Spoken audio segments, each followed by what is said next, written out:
सरकार हो बर्बाद,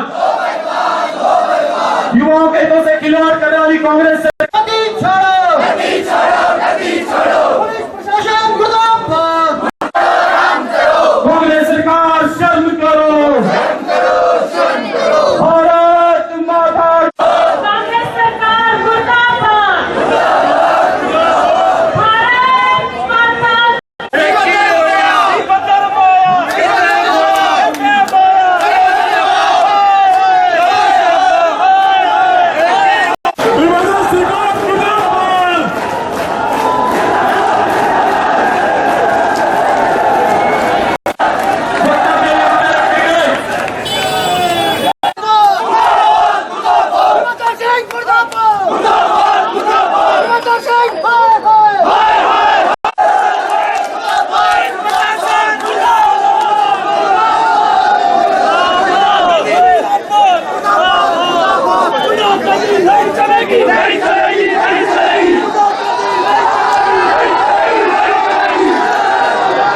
और कह चुका हूँ, वो जो पेपरों में जो न्यूज़ देते हैं, वो पेपर वाले जो लिखते हैं, कब से उनसे पूछ लिया करो कि भाई ये पैसे का प्रावधान पहले कहाँ से है।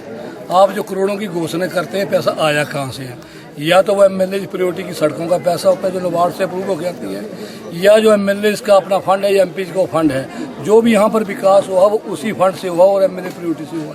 इसके अलावा मुझे एक भी ऐसी स्कीम बता दें जो एमएलए की प्रायोरिटी के बाहर उन्होंने अपने लेवल पे कोई पैसा यहाँ पे दिया है। ये सारी की सारी गुमराह करने का और उनकी झूठी राजनीति जो है अब आम जनता समझ चुकी है। उनका तो जिस पेपर में जो उनकी न्यूज आती है, लोग उस पेपर को पढ़ने बंद कर देते हैं। इसलिए लोग समझ चुके हैं सबकी सब झूठी घोषणा है, वो गुमराह करते हैं, झूठ बोलते हैं, फरेब करते हैं।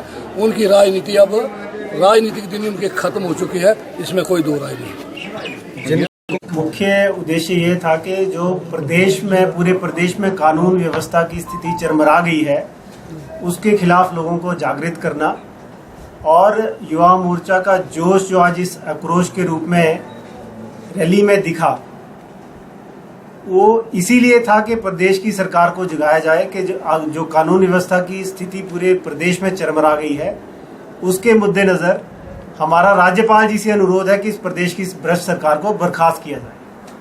जी सर, अभी गुड़िया का मामला सामने आया था, तो उसमें अभी तक कोई भी जो ठोस कदम नहीं उठाया गया, क्या कहना चाहिए?